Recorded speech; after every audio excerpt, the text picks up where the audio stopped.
అప్పుడప్పుడు మనం అర్ధరాత్రి లేదా మధ్యరాత్రి ఉలిక్కిపడి లేస్తూ ఉంటాం. అసలు వీటిని మనం తప్పించుకోవడం కూడా సాధ్యమే కాదు. మరి ఇలా ఉలిక్కిపడి లేవడం వెనుక కొన్ని కారణాలుంటాయి. ఫ్రెండ్స్, ఇదే ఈ వీడియోలో నేను చెప్పబోయే టాపిక్.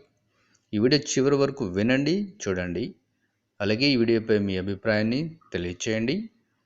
ఈ వీడియోని లైక్ చేయండి, షేర్ చేయండి. ఇప్పటివరకు నా ఛానల్ని సబ్స్క్రైబ్ చేసుకున్న వారు బెల్ ఐకాన్ క్లిక్ చేయండి.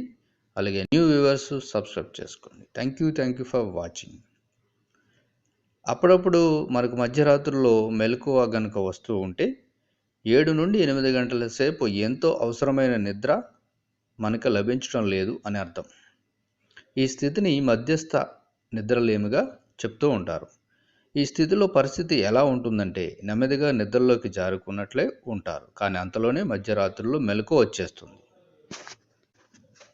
చాలామంది ప్రజలు ఉదయం పూట విడతల వారీగా లేదా అప్పుడప్పుడు లేదా కొద్దిగా నిద్రపోతూ ఉంటారు. మీరు గనుక మధ్యరాత్రుల్లో మెలకువ వచ్చి అర్ధగంట కంటే ఎక్కువసేపు అలాగే కనుక మెలకువ ఉంటే, ఒక వారంలో 3 రోజులు ఈ పరిస్థితి కనుక మీకు తలెత్తితే అది విపరీతమైన సమస్యలు దారితీసే అవకాశం ఉంది.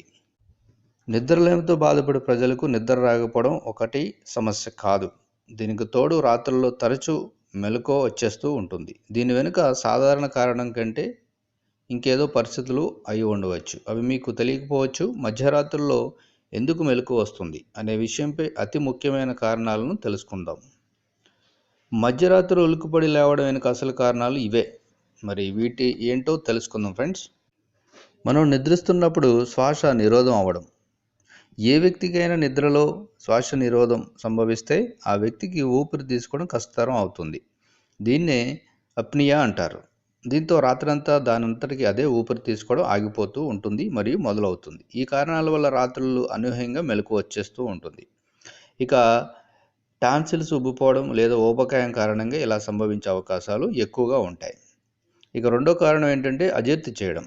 అజీర్తి వల్ల కూడా మధ్యరాత్రుల్లో మెలకువ వచ్చేస్తూ ఉంటుంది. పడుకునే కొద్ది సమయం ముందు మరీ ఎక్కువగా ఆహారం తీసుకోవడం లేదా ఎక్కువ మోతాదులో మద్యం సేవించడం వల్ల మెలకువ వచ్చే అవకాశం ఉంటుంది. అందువల్ల నిద్రకు ఉపకరించే ముందు ఎక్కువ ఆహారం తీసుకోవడం నిషేధించండి, లేదా తక్కువ ఆహారం తీసుకోవడానికి ప్రయత్నించండి. ఇక మూడో కారణం ఏంటంటే ఒత్తిడి. ఒక మాటలో చెప్పాలంటే ఒత్తిడి అనేది ముఖ్యంగా నిద్రను చంపివేస్తుంది. నిద్ర అస్సలు పట్టకుండా చేస్తుంది. నిద్రపోయే ముందు మీరు కనుక ఎక్కువగా ఒత్తిడికి లోనైనట్లు భావిస్తే కొన్ని రకాల వ్యాయామాలు చేయడం ద్వారా మీరు కొద్దిగా ఉల్లాసాన్ని పొందుతారు మరియు మీకు కొద్దిగా ఫ్రీడమ్ చేకూరుతుంది. మధ్యరాత్రుల్లో నిద్రలో ఉన్నప్పుడు మెలకువ రావడానికి ఒత్తిడి ఒక చాలా ముఖ్యమైన కారణం అని గ్రహించండి. ఇక నాలుగోది వెలుగు. కొంతమందికి వెలుగు ఎక్కువగా ఉన్నా లేదా లైట్లు వెలుగుతూ ఉన్నా నిద్ర అనేది సరిగ్గా పట్టదు లేదా నిద్ర నుండి లేచిపోతారు. అందుచేత మీరు పడుకునే గదిలో మీకు నిద్ర వచ్చే విధంగా తగు జాగ్రత్తలు తీసుకొని అందుకు అనుగుణంగా లైట్లను అమర్చుకోవడం మంచిది. ఇక శబ్దం.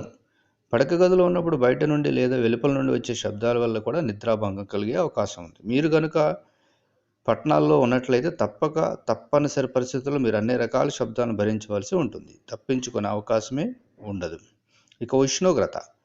ఎప్పుడైతే పడుకుంటామో ఆ సమయంలో శరీర ఉష్ణోగ్రత తగ్గడం మొదలవుతుంది. క్రమంగా శరీరం అంతా చల్లబడుతుంది. శరీరంలో నూతన ఉత్తేజం మరియు మనసులో ఉల్లాసం నింపడానికి నిద్ర ఎంతగానో తోడ్పడుతుంది.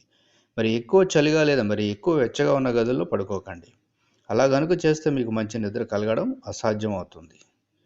ఇక మీ పక్కన పడుకున్న వ్యక్తి. ఏ వ్యక్తి అయితే మీ పడక గదిలో మీ పక్కన పడుకుంటాడో వారు కనుక ఎక్కువ గురకబెట్టినా లేదా తరచు నిద్రలో లేస్తే బాత్రూమ్కి వెళ్ళడానికి లైట్లు ఆన్ చేస్తున్నా లేదా మీరు మంచి నిద్రలో ఉన్నప్పుడు మీపై చేతులు వేయడం వంటివి చేసినా అది మీ నిద్రపై ప్రభావం చూపుతుంది. మీకు కనుక ఇలా విసిగించే భాగస్వామి కనుక ఉంటే మీరు ఒంటరిగా పడుకోవడం చాలా మంచిది. ఎందుకంటే నిద్ర చాలా ముఖ్యం కదా.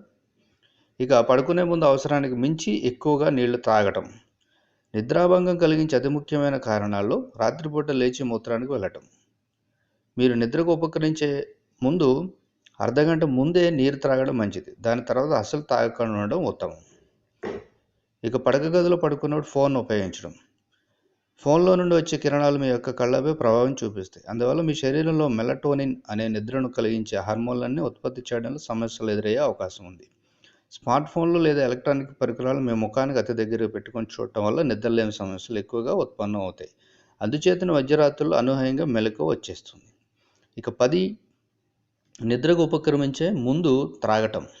కాక్టైల్ కనుక త్రాగితే నిద్ర బాగా పడుతుంది, కానీ అదే మీ నిద్రకు ఆటంకం కూడా కలిగిస్తుంది. కొద్దిసేపు తర్వాత మీకు తల అంతా దిమ్మెక్కిపోయే అవకాశం ఉంది. అందుచేత మంచి నిద్రలో ఉన్న మీకు మధ్యరాత్రుల్లోనే అనూహ్యంగా మెలకువ వచ్చేస్తుంది. సో ఫ్రెండ్స్, మధ్యరాత్రుల్లో మనకి ఉలిక్కిపడి లేస్తూ ఉంటాం. అవే మరి కారణాలు ఏంటో మనకు తెలిసింది. సో ఫ్రెండ్స్, ఇవి కానీ మీ లైఫ్లో ఉంటే వాటిని సరి చేసుకోండి. మరి నిద్ర అనేది మన నెక్స్ట్ డే మన బాడీ యాక్టివ్ కోసం మనకు నిద్ర భగవంతుడు ఇచ్చింది. దాన్ని మరి ఆస్వాదిస్తాం. Thank you for watching.